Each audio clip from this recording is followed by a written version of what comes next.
Jake Miller had always chased stories others were too afraid to touch.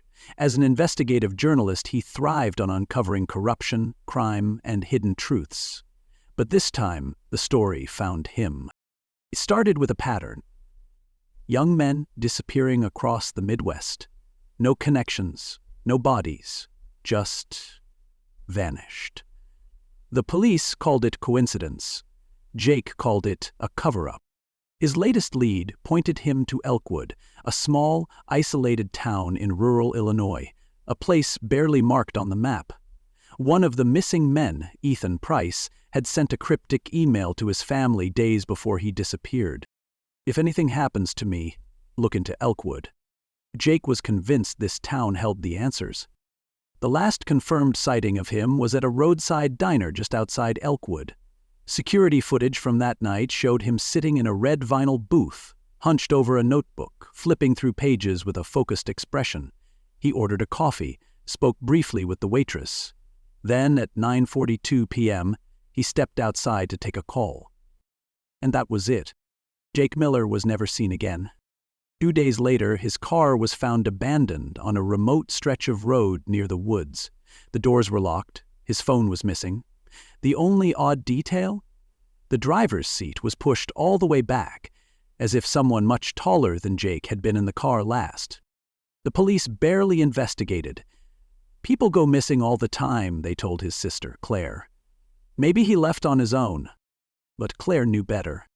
The night before his disappearance, Jake had called her. His voice was urgent, shaken.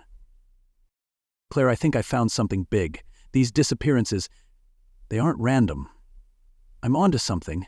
If anything happens to me, don't trust the cops. Find out the truth." That was the last time she heard from him. Now, standing in her brother's empty apartment, flipping through his notes, Claire made a silent promise. She wasn't going to sit back and wait. She was going to Elkwood, and she would find out what happened to Jake. No matter what it took. Claire Miller had always been the rational one in her family. While Jake was chasing conspiracies and investigating corruption, she worked as a paralegal in downtown Chicago, firmly grounded in facts and logic.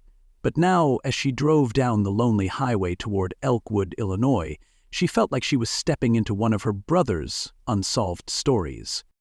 Elkwood was barely a dot on the map, surrounded by dense forests and abandoned farmlands.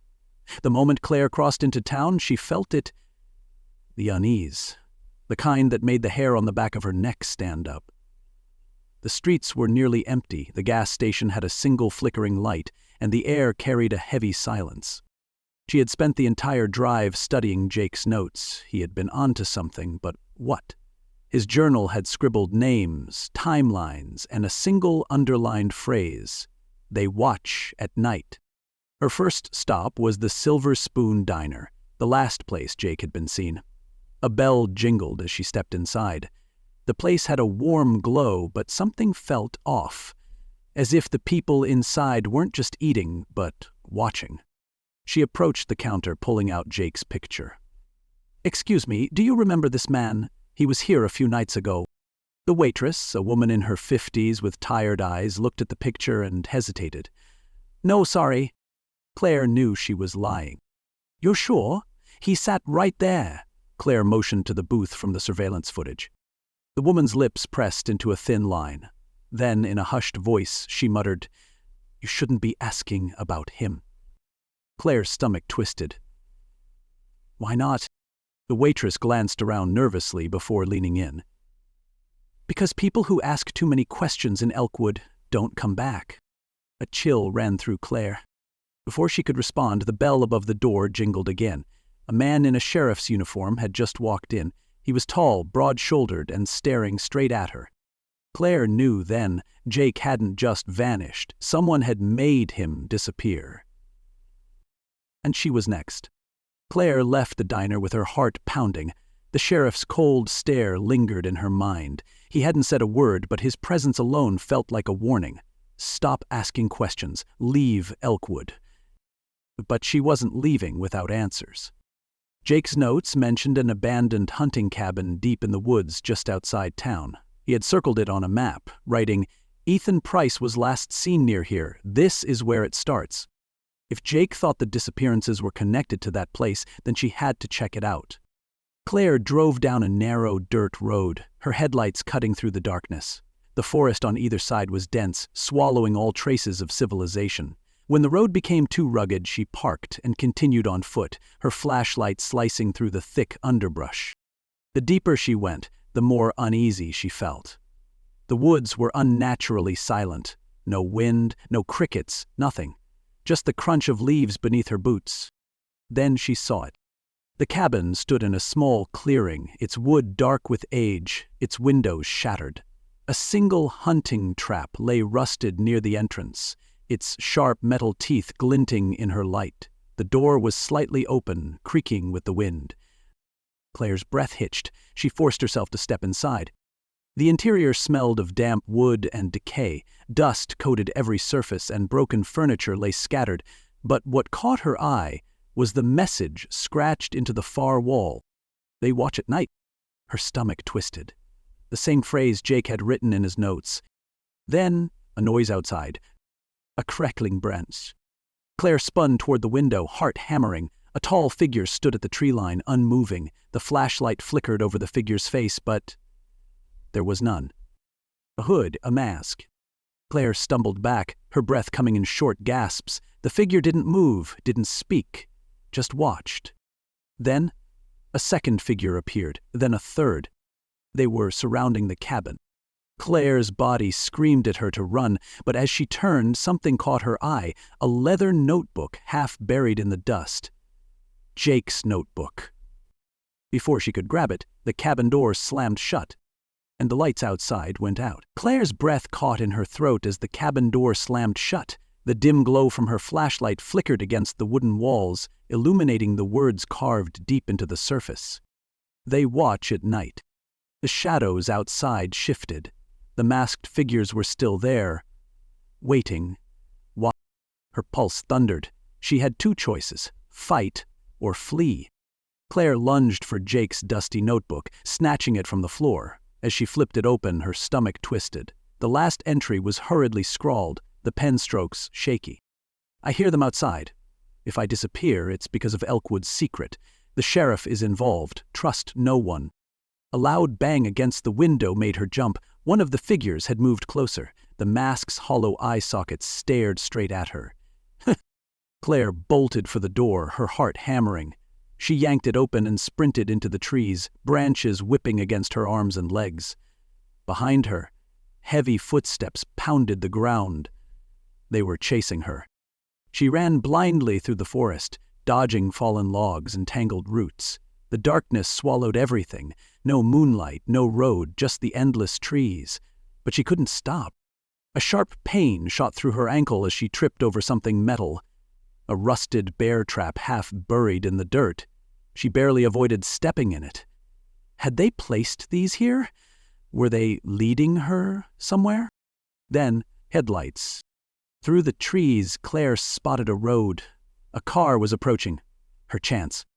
With everything she had left, she sprinted forward, bursting onto the pavement. She waved frantically, hoping, praying the driver would stop. Tires screeched. The vehicle skidded to a halt just inches from her. The driver's door swung open. A figure stepped out. The sheriff. Claire's relief turned to terror. Jake's notebook had warned her. The sheriff was involved. His piercing eyes locked onto hers. "You shouldn't be out here," he said in a slow, measured voice, not a hint of surprise, not a single question. Behind him, in the back of his patrol car, Claire caught a glimpse of something, a dark stain on the seat. Her instincts screamed at her. She had just run straight into the lion's den. Claire stood frozen on the side of the road, her breath ragged, her pulse hammering against her ribs. The sheriff's cold eyes locked onto hers, and for a split second she considered running again. But where? The masked figures were still in the woods, lurking just beyond the tree line. If she ran, would they chase her? Or was the real danger standing right in front of her? The sheriff took a slow step forward, his boots crunching on the gravel. "You look lost," he said, his voice calm. too calm. Claire forced herself to speak. "My brother, Jake Miller. He's missing." The sheriff exhaled, rubbing his chin as if considering his words. "Miller? Yeah, he was around here a few nights ago." Her stomach twisted. "Where is he?"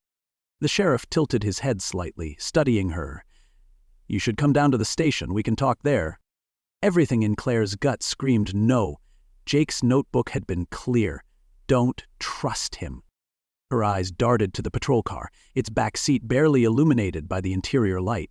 The dark stain, blood, was still there. A chill ran through her. Was it Jake's? Someone else's? She swallowed hard. I'd rather stay out here." The sheriff's expression barely flickered, but something in his posture changed.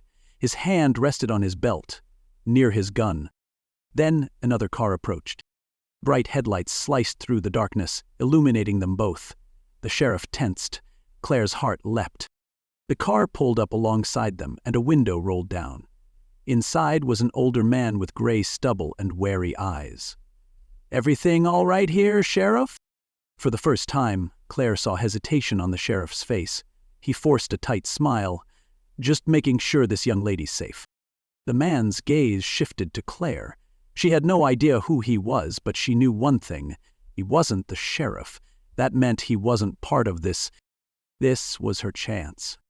"Actually, sir," Claire said quickly, stepping toward the car, "my car broke down. Could you give me a ride back to town?"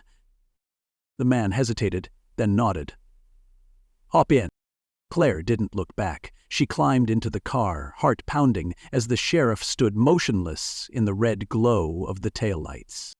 As they drove off, the man muttered, "You shouldn't be out here alone at night." Claire swallowed. Neither should you. Because something told her this wasn't over. The old pickup rumbled down the dark road, the silence between Claire and the driver thick with tension. The man, who introduced himself as Frank Delaney, kept his eyes on the road, his jaw tight. "You're Jake Miller's sister, aren't you?" he finally asked. Claire's heart skipped. "You knew Jake?" Frank sighed. "Not well, but I knew he was asking the wrong questions, same ones you're asking now." His fingers tightened on the wheel. "That's how people disappear in Elkwood." Claire clutched Jake's notebook in her lap. "What do you know?"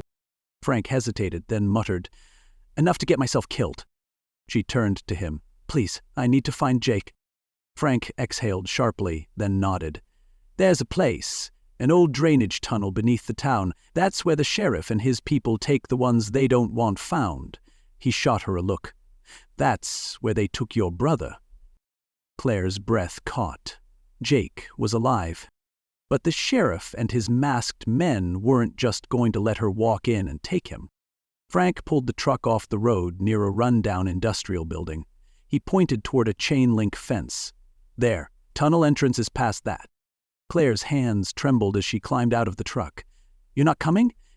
Frank shook his head. "I've already pushed my luck too far. But I'll wait. If you're not back in an hour—" He didn't finish. Claire nodded and ran toward the fence, slipping through a gap. The air smelled damp, the hum of crickets the only sound. She found the tunnel entrance, a rusted metal grate slightly ajar. Someone had used it recently.